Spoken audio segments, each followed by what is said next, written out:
Welcome back to the channel, everybody. I am Flash, and thank you again for joining me for another Marvel Snap video. If you could do me a favor, and if you're enjoying the content and learning something from it, like and subscribe, and I'd very much appreciate that. So, for today's video, I want to talk about some things in Marvel Snap that a lot of people in the community have deemed problematic.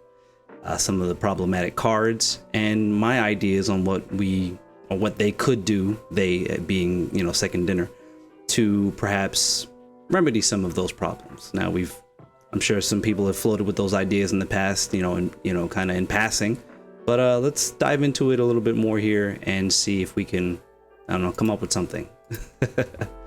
All right, so, well, before I do that, let me just, if you'll excuse me on making the screen full here. All right, so first things first, let's hit to the collection here, and I want to just head on down. Okay, so what's the big problem? Pardon my thousands of boosters that I haven't claimed or anything like that. When you don't play all the cards, it's just they just sit there, and then you have the problem when you have a account that you put money into. Even for me, just being the season pass, you have more boosters than credits. If you're free to play, you have more credits than boosters. So it's it's a problem. Maybe they can find a way to have meet in the middle. So first things first up on the list, this mutant right here. Yeah, that's all right. I don't have a fun fancy variant anyway. It'll load when it wants to. So Leech is a 5/3. And for those that don't know, right, remove the abilities from all cards in your opponent's hand. If you're somebody that hasn't played up against Leech much, lucky you. Now, the problem that Leech is having for a lot of decks, most decks, is that it's finding itself in the rotation, the Thanos lockjaw thing, where just cycling in on it can cycle in on turn 3, right? If your opponent plays lockjaw and a stone into lockjaw, or wasp into lockjaw if they're playing something a little bit different, not necessarily a Thanos build specifically, but Leech is a problem again. Now, it's already in a state where it's like, when it's played on turn 5, yes, it hurts, but that's how the card is supposed to be played, right? So you're not distraught about it. You're not upset. You're just kind of like, Leech. But when it happens on turn 5, you don't feel cheated, right? When you get leeched on turn 3, you feel cheated, or even turn 4, which is what has been happening to a lot of people.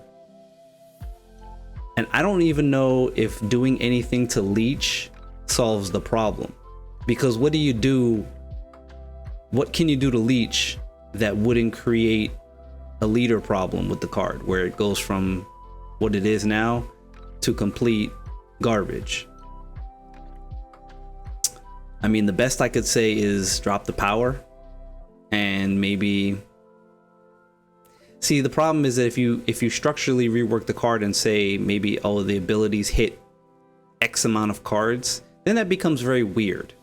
It becomes like kind of funky in a way. Then it's completely now the card is relying on a odd sense of RNG, almost like Nakia, right? That whole, it hits the 2 left cards in the opponent's hand. Now, I mean, honestly, they could do the same type of thing with Leech. Maybe to avoid it feeling too much like Nakia, it hits the 2 right cards in the opponent's hand. I don't know. Either that, or they're gonna have to drop it down to like a 5/1 or a 5/0, to be honest.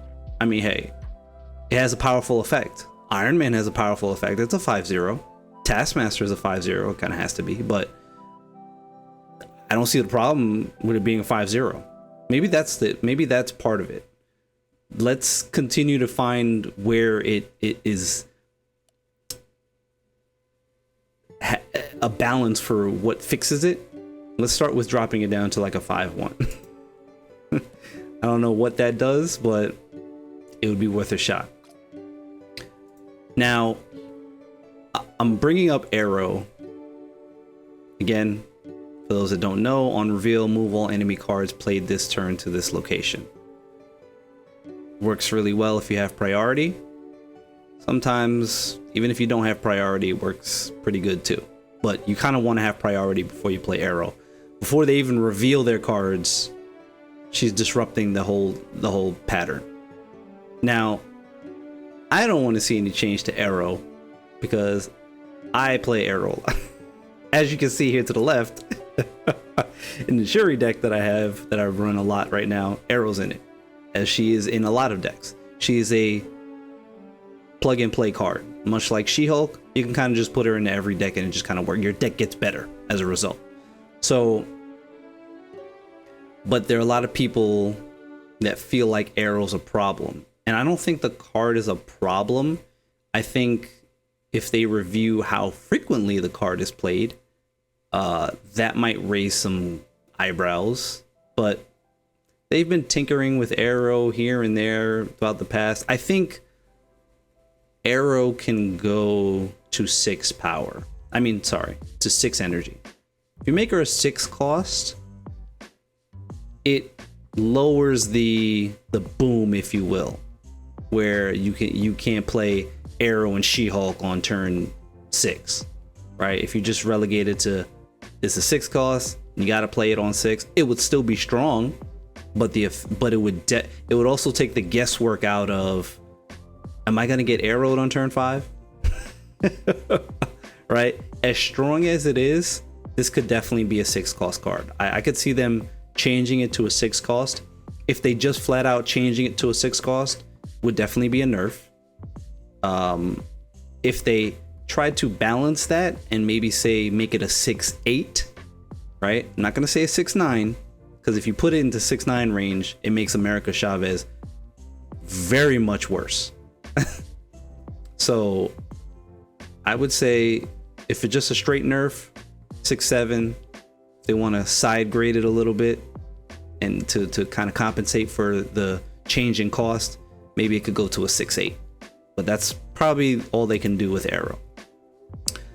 So moving right along, I think I would say stop me when I pass something, but this isn't live. Nope, we're not there yet. I know what I'm looking for. Okay. Wave. On reveal, next turn, cards in both players' hands cost 4. Wave is broken. Still. And hasn't been touched. You know, like, Wave is broken because of how her interactions function with other cards. Yes, we're looking at you, Death. Because Wave lowers the makes the cost of Death 4, and then the Death, reductions take effect, that's a problem. I think what would fix Wave, and again, and the reason I didn't start at Death, because Death is not a problem. The problem is Death in conjunction with Wave. It's almost like Silver Surfer and Brood, right?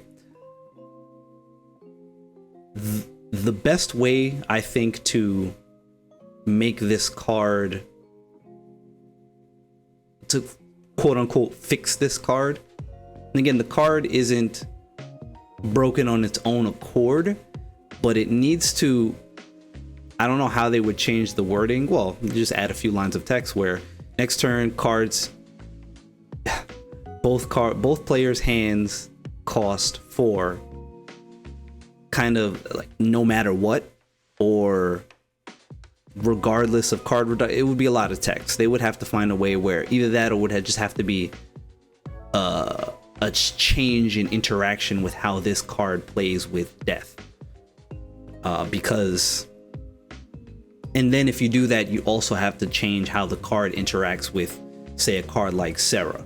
Because if I have Sarah down on the board and my opponent plays Wave, my cards don't cost 4 next turn. Like, they cost 3. So I can still play 2 3s on turn 6. So again, which would hurt my heart because, again, I love playing Sarah decks. But if you're going to fix it, you got to fix it flat across the board, right? So Wave has to make everything cost 4 no matter what. Period. End of story. Like, it has to supersede all other card interaction if that's the case, right? So I think that's the only way we're going to see any resolution to how Wave functions in conjunction with Death. Because it's not a problem there otherwise. Like honestly, just on its own accord, it's only, a lot of times it's only aside from leader, a lot of these cards, the problem was just their interaction with other cards, like flat out. And which I can understand is probably sometimes tricky to fix. Now, I didn't want to go over too many cards here because it was just a few, right? I just want to get over the few that are in the spotlight. Okay, my girl. So Shuri, I don't want Shuri nerfed, but I can't ignore the fact that she's played in a lot of decks. She's, again, the Shuri decks were dominated last season, and we had a rise as we saw the Thanos decks gain power towards the end of the season and kind of take that top spot because of Lockjaw, by the way, but nevertheless. Now, Shuri, here's the thing. If you remove the power from Shuri, nobody cares. If you made Shuri a 4-0, nobody cares. I wouldn't care. I don't play her for the power. We're just playing her for the ability. That's it. You could make her a -1. Still play it in the same way. Because you're playing it for the effect. The only way to nerf Shuri is you have to make her a 5 cost. Now, if they make her a 5 cost, they have to up the power. She's got to go to like a 5-4 at least. But if you up her to 5 cost, it makes the Red Skull into Taskmaster thing impossible, which would cripple the deck in a way. I mean, yes, you could Shuri on 5, Red Skull on 6 with a 1-drop Titania, maybe. It would not be good. Let's just say that it would not be good. It could still work, right? But it would not be the deck that it is now. And the problem is that if you nerf Shuri and don't touch anything with Thanos, then you have a bigger problem. Now you have a meta dominated by just one deck that most people can't access, and that is a bigger problem.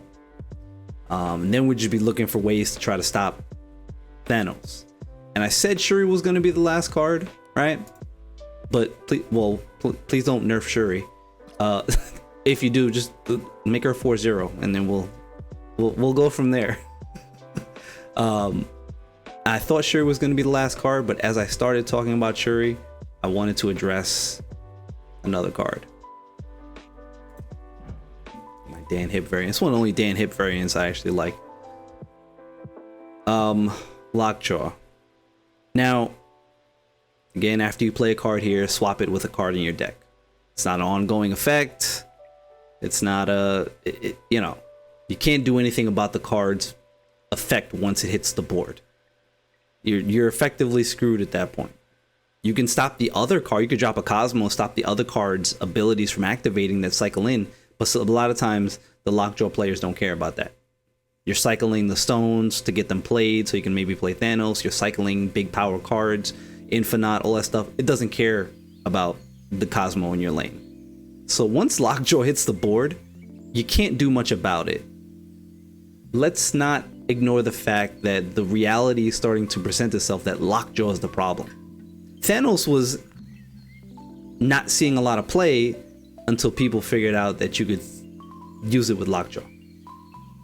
Right? So Thanos is not the problem, right? Thanos doesn't need any adjustment. It's strong, it's a big bad. I get it, right? 6'11", the stones are fun to play with. On their own, before people started realizing they could use Lockjaw, Thanos wasn't getting played because you couldn't get all the stones out. Now, the problem is Lockjaw. And Lockjaw has a strong archetype. And it's funny because Lockjaw wasn't a problem before people realized they could put Thanos with it. Right? I mean, yes, he had that Thor Lockjaw archetype, which I saw a lot of, the Thor Jane Foster thing. I saw a lot of that deck until people realized you could do that with Thanos. And then, right? Lockjaw needs, man. I don't know how you fix the card to make it fair. I don't even know if that's the right word.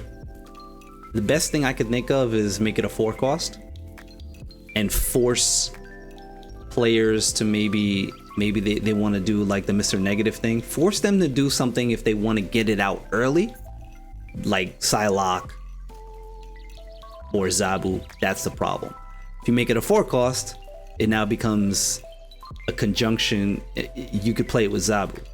Zabu on turn 2, and you could get Lockjaw out on 3 anyway. God, I don't know I don't know. I don't know. Now, I have an idea. If they rework the card and make the ability an ongoing ability, but then you have to play with the idea of, okay, well, when does that end for all cards that read this way? Like Dracula, for instance, right? Doesn't have it's not an ongoing effect, but it has an ability that you can't do anything about once the card hits the board.